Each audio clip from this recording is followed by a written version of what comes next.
Dipole moment बेटा ये आपकी ऐसी चीज़ जो आपको बहुत सारी चीज़ें बताएगी, बहुत सारी इसकी एप्लीकेशंस हैं जो अब VSCPR थ्योरी जब आपने पढ़ ली है तो इसके बाद ये आपको काफ़ी काम आएगी। तो बेसिक से शुरू करते हैं, डायपोल मोमेंट है क्या। तो डायपोल मोमेंट आपके पास कहाँ से आया, पहले वहाँ से शुरुआत करते हैं। जैसे अपनी पीरियोडिसिटी में एक प्रॉपर्टी पड़ी है इलेक्ट्रोनेगेटिविटी। क्या है इलेक्ट्रोनेगेटिविटी? भाई आपके पास कोवेलेंट बॉन्ड के अंदर कई बार कुछ ऐसे एटम जुड़े होते हैं, स्पेशली हेटेरोन्यूक्लियर कंपाउंड के अंदर, जिनकी टेंडेंसी बॉन्डेड इलेक्ट्रॉन्स को अपनी तरफ खींचने की होती है। जो अपनी तरफ बॉन्डेड इलेक्ट्रॉन खींचते हैं वो मोर इलेक्ट्रोनेगेटिव हैं और जिनसे खींचे जाते हैं वो लेस इलेक्ट्रोपॉजिटिव हैं। तो ये बॉन्ड की खींची की वजह से ये जो बॉन्ड सरकते हैं, इलेक्ट्रॉन बेसिकली ठीक से कहो तो आप, जो इलेक्ट्रॉन सरक के जाते हैं, जिसकी वजह से क्या आता है बेटा, आपके पास ज्यादा इलेक्ट्रोनेगेटिव एलिमेंट के ऊपर नेगेटिव चार्ज और कम इलेक्ट्रोनेगेटिव के एलिमेंट के ऊपर पॉजिटिव चार्ज। तो जो चार्ज की क्रिएशन होती है इसी को ही दो पोल की क्रिएशन भी आप बोल सकते हैं, एक पॉजिटिव पोल और एक नेगेटिव पोल। तो ये जो चार्ज क्रिएशन हुई, जो पोल क्रिएशन हुई, इसी को हमने नाम दे रखा है डायपोल मोमेंट। डायपोल मोमेंट को अगर डिफाइन करो तो difference in electronegativity give rise to partial charges delta negative and delta positive, more electronegative and less electronegative, जिसकी वजह से आपके पास एक मैथमेटिकल टर्म म्यू डेवलप होता है which is equals to Q into में D, वेर Q क्या है आपके पास है चार्ज, ठीक है जी, और D क्या है डिस्टेंस बिटवीन दीज आपके एटम्स।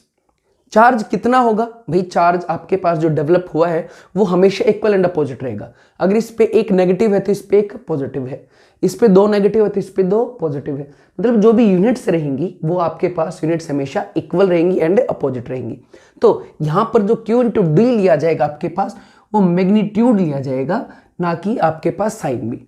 तो mu is equal to Q into D का मैग्नीट्यूड, और D डिस्टेंस जो क्या है बॉन्ड लेंथ है वो आपके ये कोवेलेंट कंपाउंड्स की। सेकंड पॉइंट, ये एक वेक्टर क्वांटिटी है भाई, डायपोल मोमेंट दिख ही रहा होगा भाई, वेक्टर क्वांटिटी है जिसमें पॉजिटिव के नीचे आपके पास पॉजिटिव और नेगेटिव की तरफ क्या जाता है एरो। सिंपल है याद करना, बहुत ही सिंपल है। वेक्टर क्वांटिटी में मैग्नीट्यूड और डायरेक्शन होती है, मैग्नीट्यूड तो आ गया Q इंटू D के आपके पास वैल्यू से, और आपके पास डायरेक्शन कहां से आएगी पॉजिटिव से नेगेटिव। पॉजिटिव किस पे आएगा लेस इलेक्ट्रोनेगेटिव और नेगेटिव किस पे आएगा मोर इलेक्ट्रोनेगेटिव। तो साफ है आप ये भी बोल सकते हो इसकी डायरेक्शन लेस इलेक्ट्रोनेगेटिव से मोर इलेक्ट्रोनेगेटिव की तरफ होती है। बहुत आसान से ट्रिक से इसके याद कर सकते हो, पॉजिटिव के नीचे पॉजिटिव बना दो और नेगेटिव की तरफ एरो का हेड, बन गया जी आपका dipole moment. Next point, dipole moment आपके पास पोलैरिटी कोवेलेंट कंपाउंड के अंदर जनरेट कराता है। डायपोल मोमेंट के अंदर तो इलेक्ट्रॉन म्यूचुअली शेयर हो रहे थे, म्यूचुअली शेयर होंगे तो कोई चार्ज आना ही नहीं चाहिए था, लेकिन डायपोल मोमेंट ने इसके अंदर भी चार्ज क्रिएट करा दिया, तो जिससे आपके पास एक सिंपल सी बात समझ में आई, क्या कि भाई डायपोल मोमेंट की वजह से कोवेलेंट कंपाउंड्स के अंदर भी आयनिक कैरेक्टर डेवलप हो जाता है। मींस ये गारंटी नहीं है कि डायपोल मोमेंट ये गारंटी नहीं है कि कोवेलेंट कंपाउंड 100% कोवेलेंट होगा, उसके अंदर भी कुछ ना कुछ आयनिक कैरेक्टर हो सकता है या होगा, जो किसने प्रूव किया बेटा डायपोल मोमेंट ने।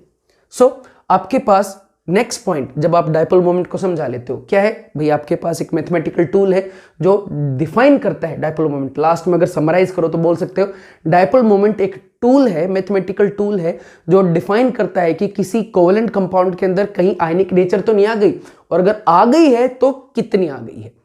ठीक है, अब आगे चलते हैं। ये मैथमेटिकल टूल है, क्या इसकी कुछ यूनिट्स हैं? हाँ जी, कितनी है? तो भाई आपके पास दो चीजें हैं, एक है चार्ज और एक है डिस्टेंस। तो इसकी जो यूनिट है वो है बेटा डी बाई, पर डी बाई के अलावा आपको क्वेश्चनों में, स्पेशली जब यहां पर परसेंटेज आयनिक कैरेक्टर के क्वेश्चन जाएंगे एप्लीकेशंस में, तो सबसे पहले आपको जरूरत पड़ेगी आपके पास चार्ज और डिस्टेंस की यूनिट की। चार्ज आपके पास दो तरीके से, या तो कूलम्ब या फिर ESU, इलेक्ट्रोस्टैटिक यूनिट। ESU की डेफिनेशन दो तरीके से नापा जाता है। अगर कूलम्ब में बात करूं तो एक यूनिट पॉजिटिव या नेगेटिव चार्ज की वैल्यू होती है 1.602 इंटू 10⁻⁻19 कूलम्ब, शॉर्ट में 1.6 लिख दिया बेटा। ESU क्या होता है, जो CGS यूनिट है आपके पास वो कितना होगा 4.8 इंटू 10⁻⁻10 ESU। वहीं बॉन्ड लेंथ आपके पास जनरली मेजर की जाएगी आंगस्ट्रॉम में, which is equals to 10⁻10 metre और 10⁻8 मीटर। तो यहीं से इन दोनों फैक्टरों को यूज करके भाई Q एंड D को आपके पास इसकी यूनिट डिराइव की गई, जो कितनी निकली अगर SI में मैं बात करूं तो SI में ये वैल्यू आई है बेटा आपके पास 3.35 इंटू 10⁻30 कूलम्ब मीटर, माइनस नहीं है डैश है।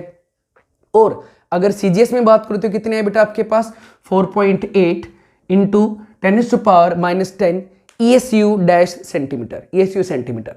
तो उस coulomb metre SI debye है और ये कितने आई ESU में सेंटीमीटर में। तो डी बाई जब आएगा Q इंटू डी जब आपके पास वैल्यूज आएंगी उनकी फर्दर ये वैल्यू आपके पास एक्सपेरिमेंटली डिटरमाइन की हुई है।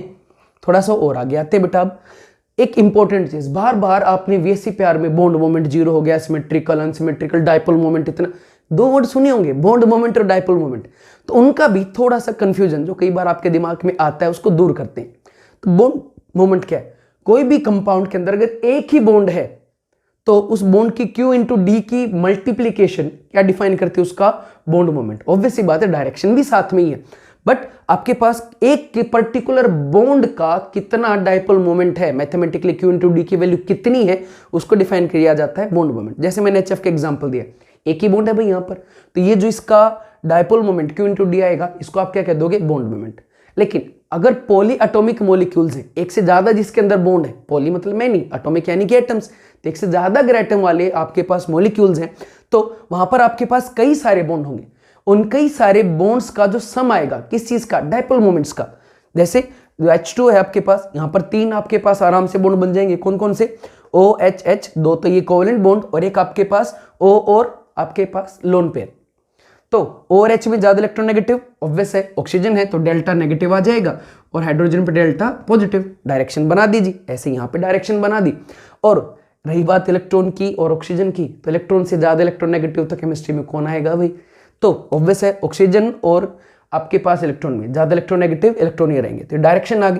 तो यहाँ पर ये बॉन्ड मोमेंट, ये बॉन्ड मोमेंट और ये भी एक बॉन्ड मोमेंट ही है, बेशक ये बॉन्ड नहीं है। तो इनका टोटल जो सम आएगा किसी पॉलीएटॉमिक मॉलिक्यूल में, इस बॉन्ड का, इस बॉन्ड का और इस अट्रैक्शन का, तो इस सारे को ही आपने क्या बोल दिया, डायपोल मोमेंट। तो डायपोल मोमेंट एक होल कंसेप्ट है जो पॉलीएटॉमिक मॉलिक्यूल हर एक बॉन्ड के लिए डिफाइन किया जाता है, हर एक बॉन्ड के मोमेंट को जोड़ के डिफाइन किया जाता है। और आपके पास मोमेंट एक पर्टिकुलर मोमेंट के अंदर कितना चार्ज क्रिएशन हुआ है उस चीज को डिफाइन करता है। तो प्लीज इस चीज को नोट करें, बॉन्ड मोमेंट किसी पर्टिकुलर बॉन्ड के अंदर डेवलप्ड चार्ज क्वांटिटी है, कितना उसके अंदर चार्ज डेवलप हुआ है, जबकि डायपोल मोमेंट एक पूरे मॉलिक्यूल के अंदर कितना चार्ज कंटेंट डेवलप हुआ है वो चीज आपके पास डिफाइन करते हैं। इस चीज को प्लीज नोट कर लीजिएगा। नेक्स्ट, भाई डेवलप तो हो गया चार्ज, पूरे मॉलिक्यूल में अलग अलग मोमेंट्स आ गए आपके पास, तो उनका सम कैसे डिफाइन होगा, तो वैसे ही जैसे आपने फिजिक्स में ऑलरेडी पढ़ा है वेक्टर सम के थ्रू। तो वेक्टर सम म्यू रिजल्टेंट कितना होगा भाई, μ1 प्लस μ2 प्लस 2 μ1 μ2 कोस थीटा, पहले बॉन्ड का भाई आपके पास, दूसरे बॉन्ड का मोमेंट प्लस 2 μ1 μ2 कोस थीटा। यहां से एक सिंपल सी बात जो आपको ऑलरेडी आती है, पर हमें तो इसको जनरलाइजेशन में यूज करना है एप्लीकेशंस के अंदर। म्यू रिजल्टेंट डायरेक्टली डिपेंडेंट है, साफ दिख रहा होगा बेटा यहां से कोस थीटा के ऊपर, और कोस थीटा का कर्व आपने देखा, ये सबको पता ही है किस टाइप से होता है, कुछ इस टाइप से डिक्रीजिंग कर्व है बेटा आपके पास। तो साफ है जैसे जैसे आपके पास कोस थीटा की वैल्यू बढ़ेगी थीटा कम होनी चाहिए। देख लो ना, 0 और फिर आपके पास 0 के ऊपर मैक्सिमम है और 90 के ऊपर 0 चली गई है आपके पास, और फर्दर वैल्यू बढ़ती जा रही है, घटती जा रही है। तो सिंपल सी चीज है भाई, कर्व से भी आप देख सकते हो, ये 1 होती है कोस थीटा, ये कोस थीटा आपके पास 90 डिग्री 0, ये आपके पास ऐसे आप देख ही लोगे, आपको फिजिक्स मैथ वालों ने ऑलरेडी या फिजिक्स वालों ने ऑलरेडी पढ़ा दिया ही होगा। तो साफ है थीटा बढ़ेगी तो आपके पास डायपोल मोमेंट घटेगा, वजह क्योंकि थीटा और कोस थीटा इनवर्सली डिपेंडेंट है और कोस थीटा आपके डायपोल मोमेंट के डायरेक्टली डिपेंडेंट है। तो यहां से काम की चीज उठा लो जो अपने काम की है कि अगर थीटा बढ़ती है तो डायपोल मोमेंट घटता है, और अगर थीटा एग्जैक्टली बिल्कुल वही बात घटेगी तो डायपोल मोमेंट बढ़ेगा। उसके अलावा अपना नेक्स्ट टॉपिक होगा एप्लीकेशन, जिसके लिए पढ़ा जाता है। तो इसकी 4 एप्लीकेशन रहेंगी। पहली चीज टू डिटरमाइन पोलैरिटी, किसी कोवेलेंट कंपाउंड के अंदर कितनी पोलैरिटी आई है, मतलब कितना आयनिक करैक्टर आया है। Second, distinguishing between the ortho, Meta and para, किसी ऑर्गेनिक कंपाउंड के अंदर, बेंजीन के अंदर ऑर्थो, मेटा और पैरा आपको पता करने के लिए बोला जाए तो कैसे पता करोगे डायपोल मोमेंट की हेल्प से। टू डिटरमाइन सिमेट्री और to differentiate between cis and trans isomers, ये इसकी एप्लीकेशन है जिनको अब हम नेक्स्ट पढ़ेंगे। प्लीज एक बार इसको नोट डाउन कर लीजिए। सबसे पहली एप्लीकेशन में बेटा हम चेक करेंगे परसेंटेज आयनिक करैक्टर। वही जो सबसे इंपॉर्टेंट चीज़ है, जिसने जानकारी दी कि भाई किसी कोवेलेंट कंपाउंड के अंदर आयनिक कैरेक्टर कितना है, जिसका एक सिंपल सा फॉर्मूला है ऑब्जर्व्ड डायपोल मोमेंट, यानी कि एक्सपेरिमेंटल है, जो एक्सपेरिमेंट से आपको दिखा है, पता चला है, डिवाइडेड बाय म्यू कैलकुलेट, जो आपने Q इंटू डी मैथमेटिकल फॉर्मूले से डिटरमाइन किया है, मल्टीप्लाइड बाई 100। इसी चीज को समझने के लिए थोड़ा सा एक क्वेश्चन देखते हैं। Calculate percentage ionic character if mu of A compound, HX एक कंपाउंड, X कोई भी ले लो, FCl Bri, कोई भी HX कंपाउंड लिया है, उसका म्यू जो है आपके पास एक्सपेरिमेंटली ऑब्जर्व वो कितना है 2.4 डी बाई, और उसकी बॉन्ड लेंथ है 1.5 एंगस्ट्रॉम। ये दो चीजें गिवन है और आपसे पूछ रहा है कि चलो भाई बताओ कि इसके अंदर परसेंटेज आयनिक कैरेक्टर कितना है। पॉइंट नंबर 1, सबसे पहले जो आपको पता होना चाहिए, म्यू कैलकुलेटेड क्या आएगा Q इंटू डी, तो ऑब्जर्व्ड गिवन है, कैलकुलेटेड आपको निकालना है, मल्टीप्लाई बाय 100, पता चल गया। पॉइंट नंबर 2, अब डी भी गिवन है, Q पता चल जाए तो बिल्कुल काम बन जाएगा। तो Q कितना होगा, तो आओ भाई कंपाउंड के ऊपर H और X है, तो सबको पता है हेलोजन डेल्टा नेगेटिव होते हैं, एक इलेक्ट्रॉन पेयर अपनी तरफ खींचते हैं, तो इसके ऊपर चार्ज आएगा डेल्टा नेगेटिव, तो इसके ऊपर चार्ज आएगा डेल्टा पॉजिटिव। डेल्टा एक सिंगल चार्ज है, और सिंगल चार्ज की वैल्यू अभी आपने देखा था पीछे, एक बार पेज पलट के देखो, आपके पास 1.6 इंटू 10⁻19 कूलम या 4.8 इंटू 10⁻10 ESU। बेटर रहेगा आप ESU ले, क्योंकि ESU से कन्वर्जेंस आपके लिए थोड़े से आसान हो जाते हैं। तो चार्ज एक यूनिट है, जिसको आपने कितना ले लिया ESU में 4.8 इंटू 10⁻10। तो हाँ, चार्ज आपको थोड़ा सा दिक्कत दे सकता है, तो प्लीज यहाँ से चार्ज को आप डिटरमाइन कर लें, दिमाग में बैठा लें, जो भी वैल्यू आएगी वहाँ डेल्टा उसको 1 के इक्वल, 1 आया है तो 1, 2 आया है तो 2 इंटू में आपके पास ESU या चार्ज, इस हिसाब से आप कैलकुलेट कर लेंगे, और वैल्यूज आपको पहले ही बता दी थी। तो एक यूनिट के लिए 4.8 इंटू 10⁻10, 2 यूनिट होता तो 2 मल्टीप्लाइड बाई, 4 होता तो 4 मल्टीप्लाइड बाई, चार्ज आ गया, हाँ आ गया जी, मल्टीप्लाइड बाई 1.5 इंटू 10⁻8। ठीक है जी, बिल्कुल सही बात है। तो ये कितनी थी डिस्टेंस, एंगस्ट्रॉम, किस में ली, सेंटीमीटर में, मल्टीप्लाई किया दोनों को, और आपके पास कितना आ गया बेटा, आपके वैल्यू में थोड़ी गड़बड़ है शायद, 15, हाँ जी ठीक है, 7.2 इंटू 10⁻18 ESU सेंटीमीटर। अब आपको ये तो पता ही है 10⁻18 ESU equal to 1 debye, अभी लिखवाया था बेटा यूनिट कन्वर्जेंस में, तो ये कितना बन गया 7.2 डी बाई, क्या भाई आपके पास है कैलकुलेटेड डायपोल मोमेंट, ऑब्जर्व्ड पहले से ही था, ये रहा 2.4, कैलकुलेटेड अभी अभी आ गया 7.2। तो दो चीजें हैं, एक चार्ज आपको लेना है बेटा जी, और दूसरी इंपॉर्टेंट चीज जो आपको ध्यान रखनी है प्लीज, वो क्या ध्यान रखनी है बेटा, कि आपको यूनिट कन्वर्जन पे ध्यान देना है। ठीक है, अगर यहाँ पे आप कूलम लेते तो यूनिट भी आपको एंगस्ट्रॉम में लेनी पड़ती, फिर कन्वर्जन आता 3.35 से, 1 debye equal to 3.35 coulomb metre था भाई 10⁻⁻⁻ में, लेकिन हमेशा ESU में करें, that will become easier, generally आपको ESU में आसान रहेगा। तो इस तरीके से आपके पास आ गया 33.3। तो HX एक जनरल HX में, HFHCl के अंदर जनरली आपके पास 33.3% इस डाटा के हिसाब से कैरेक्टर है, कौन सा बेटा, आयनिक। ठीक है जी, तो कोवेलेंट के अंदर भी आयनिक कैरेक्टर है। सेकंड पॉइंट, VSEPR के बाद ये तो अब आपके लिए बहुत आसान हो गया, टू डिटरमाइन सिमेट्री, कंपाउंड के अंदर सिमेट्री है या नहीं है। सिमेट्री है तो उससे आपके पास और भी 1-2 पॉइंट आएंगे, जैसे अगर डायपोल मोमेंट 0 आया पूरे कंपाउंड का तो आप कहेंगे वो सिमेट्रिकल है, और अगर वो नॉन जीरो आए, पॉजिटिव कुछ वैल्यूज आती हैं आपके पास 1.2 या एनीथिंग व्हाटएवर, अगर वो नॉन जीरो, जीरो के अलावा कुछ भी अगर आता है तो आप कहोगे वो आपके पास अनसिमेट्रिकल है। अगर वो सिमेट्रिकल है तो उसके अंदर आपके पास पोलैरिटी, बेशक उसके बॉन्ड पोलर हो, उसके अंदर बेशक बॉन्ड मोमेंट आता हो, लेकिन ओवरऑल डायपोल मोमेंट अगर उसका 0 हो गया है तो बेटा जी उसको आप क्या बोलोगे, नॉन पोलर। जैसे CH4 है, C और H में इलेक्ट्रोनेगेटिविटी गैप है, BF3 है, इलेक्ट्रोनेगेटिविटी गैप है, लेकिन ओवरऑल ये एक दूसरे का डायपोल मोमेंट को कर लेते हैं सिमेट्रिक शेप होने की वजह से कैंसिल, तो हम बोल देंगे भाई ये नॉन पोलर है। और अनसिमेट्रिकल में क्या हो जाएगा, पोलर।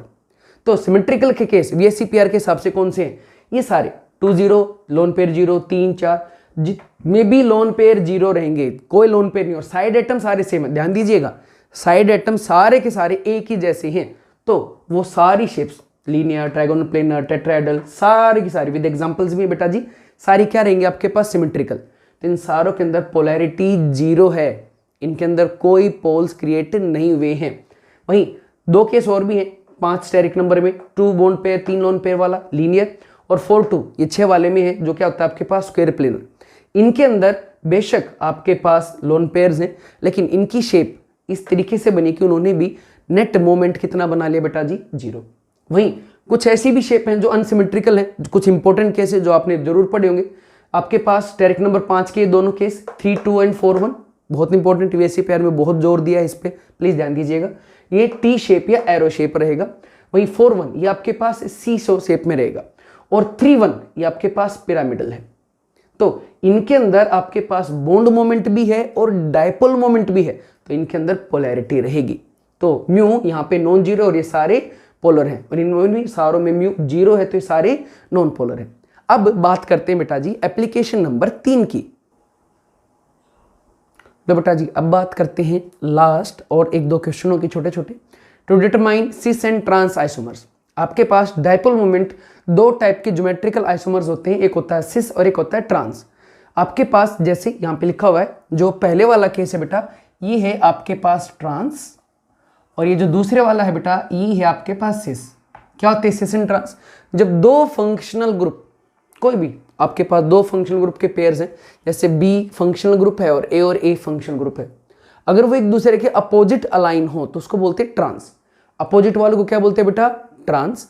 और अगर वो सेम साइड में, देखो ये डबल बॉन्ड है, इसके सेम तरफ ए है, नीचे की तरफ आपके पास बी है, तो 2 अपोजिट फंक्शनल ग्रुप अगर आपके पास सेम साइड के अंदर प्लेस्ड हो तो सिस होता है, और अपोजिट साइड में हो तो ट्रांस।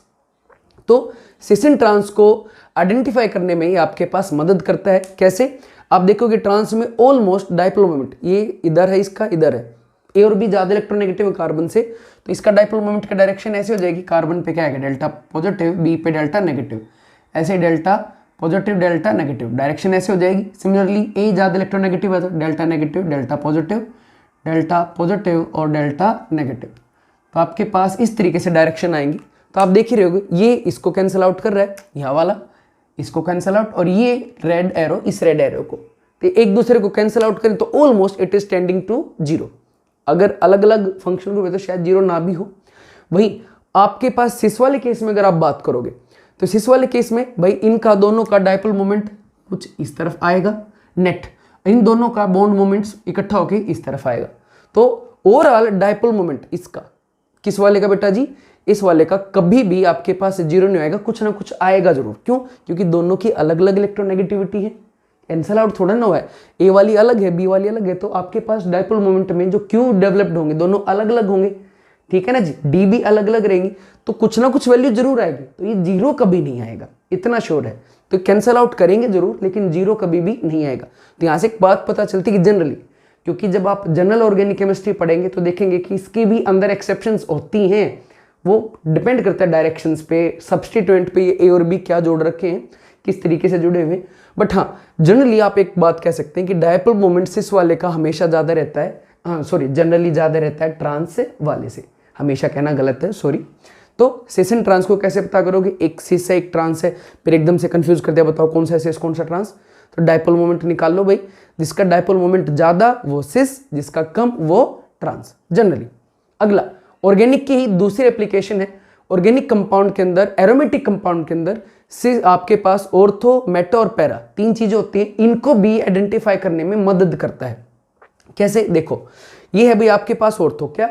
जब 2 सिमिलर या डिफरेंट फंक्शनल ग्रुप एडजेसेंट हो, जैसे इन पोजीशन पे क्या है एडजेसेंट, अगर आप यहाँ पे और यहाँ पे रख दोगे तो भी क्या हो जाएंगे एडजेसेंट, अगर यहाँ पे और यहाँ पे रख दोगे तो भी क्या है एडजेसेंट। तो बस ये मत रटना कि यहीं हो तो ही ऑर्थो होगा ना बेटा, बस एक दूसरे के बिल्कुल पड़ोस वाली पोजीशनों पे हो, दैट विल बी ऑर्थो। अगर आपके पास अल्टरनेट पोजीशन पे हो, एक छोड़ के अगर पोजीशन पे मौजूद हो तो क्या हो जाएगा मेटा, और एक दूसरे के बिल्कुल अपोजिट डायरेक्शंस में हो तो क्या हो जाता है पैरा। तो 3 टाइप के आपके पास ये आइसोमर्स हैं, इनको भी ये डिफाइन करने में मदद करता है कि बताओ भाई इसमें से ऑर्थो, मेटा और पैरा कौन सा है। तो इसके लिए थोड़ा सा ज्ञान लो। ऑर्थो के अंदर आपके पास एंगल ध्यान से देखते हैं तो 60 डिग्री निकल के आता है, मेटा में ये एंगल आपके पास 120 डिग्री, और पैरा के अंदर तो भाई दिख ही रहा है आपके पास 180 डिग्री। तो आप देख रहे हो कि ऑर्थो से पैरा की तरफ जाते हैं तो बॉन्ड एंगल 60, 120 और 180 कॉन्टिन्यूसली इंक्रीज हो रहा है 60 के डिफरेंस में। तो थीटा जब इंक्रीज होती है, अब याद करते हैं फर्स्ट लेक्चर में, बिल्कुल फर्स्ट पेज पे इसका थीटा बढ़ती है तो कोस थीटा घटती है, बिल्कुल बताया था, अभी डायग्राम बना के हल्का सा समझाया था।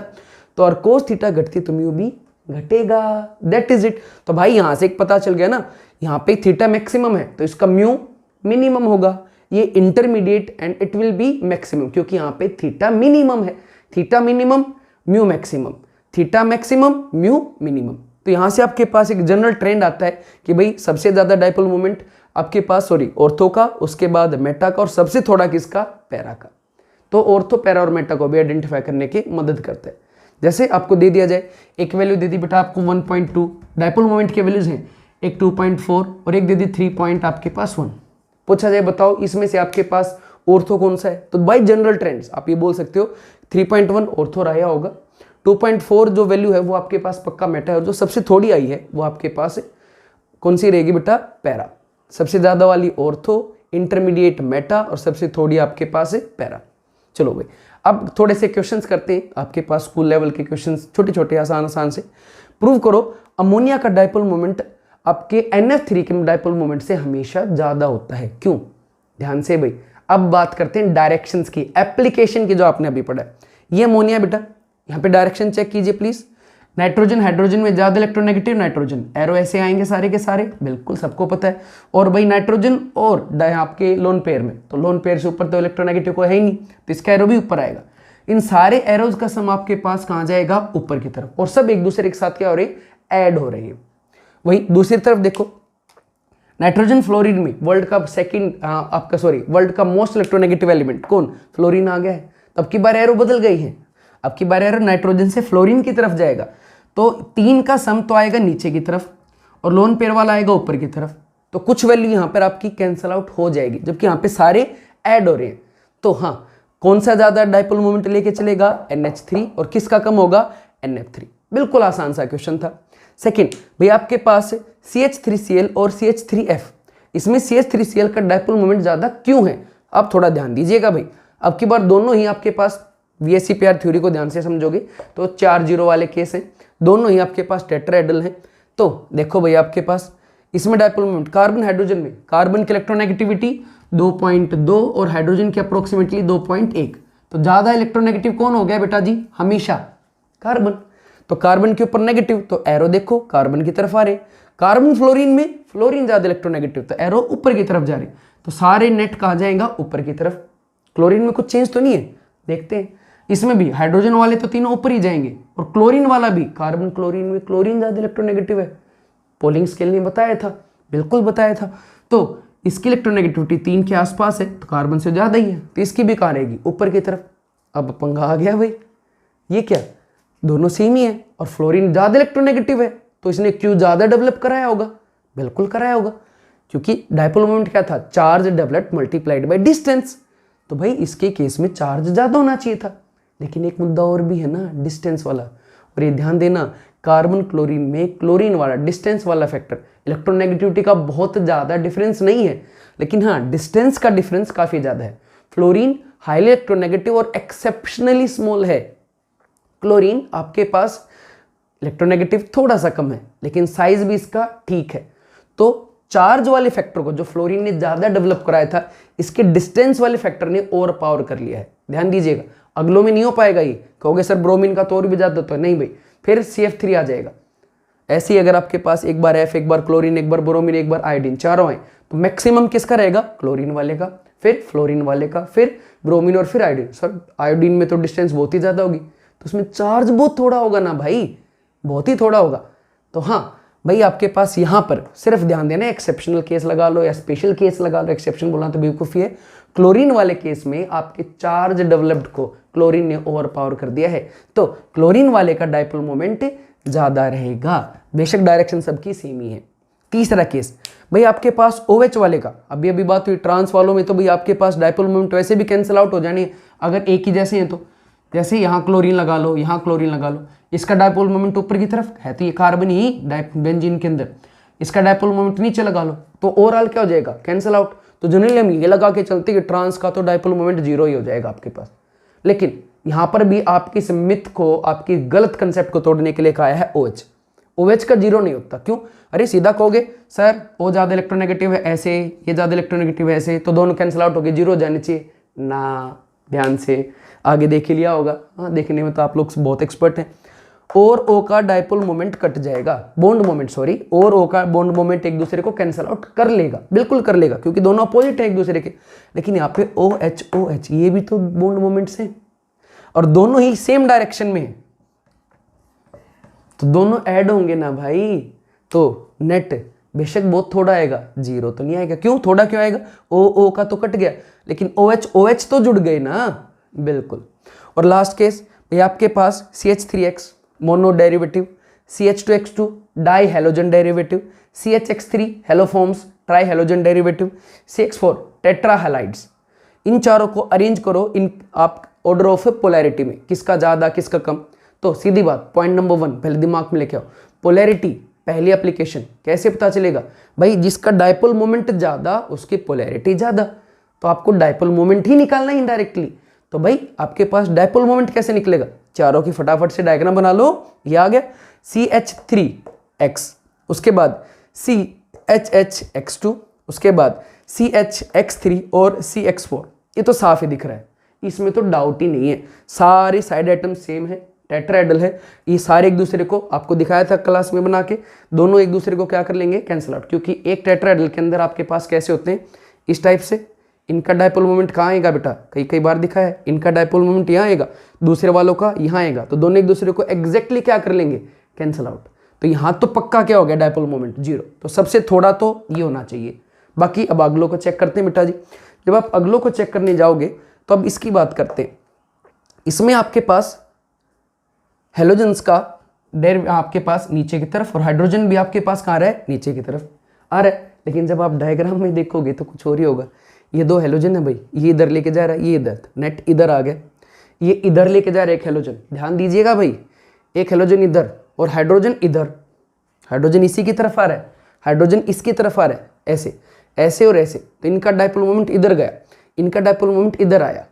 पर अब की बार एक हाइड्रोजन आने की वजह से एग्जैक्ट कैंसल आउट नहीं होगा, तो भाई इसका कुछ ना कुछ थोड़ा सा होगा। अगले वाले में आओ, अब की बार 2 हेलोजन है, 2 हेलोजनों का इधर जाएगा, ठीक है जी, और 2 जो हाइड्रोजन आएंगे, हाइड्रोजन का कार्बन की तरफ, वो भी इधर जाएगा। तब की बार ये थोड़े थोड़े से क्या कर लेंगे? एक दूसरे को हल्के हल्के ऐड, तो इनके मुकाबले में इनका और भी ज़्यादा हो जाएगा। तीसरे वाले में देखो, तीनों हाइड्रोजन आ गए, तो कार्बन की तरफ ये भी कार्बन, ये सॉरी ये हाइड्रोजन, ये हाइड्रोजन, ये हाइड्रोजन, ये इधर दे रहा है, ये भी कार्बन को दे रहा है और ये भी कार्बन को दे रहा है, तो चार्ज अच्छा खासा आ गया। एक हेलोजन उल्टा निकाल रहा है, तो भाई अब की बार 3 ऐड हो रहे हैं। यहाँ पे 2 ऐड हो रहे थे, 2 सब्ट्रैक्ट, यहाँ पे 3 ऐड हो रहे हैं और 1 सब्ट्रैक्ट। तो बेटा जी CH3X का हमेशा ही मैक्सिमम डायपोल मोमेंट, तो मैक्सिमम पोलैरिटी, ये सेकंड नंबर पे पोलर, ये थर्ड नंबर पे इट इज मिनिमम पोलर। तो ये एक डायपोल मोमेंट के आसान से कुछ एप्लीकेशंस थी जो आपको ऑर्गेनिक में, GOC में बहुत काम आने वाले हैं, बहुत ही ज़्यादा, और आपके पास बॉन्डिंग में ये बहुत काम आएंगे। होपफुली आपको समझ में आ गया होगा। Thank you.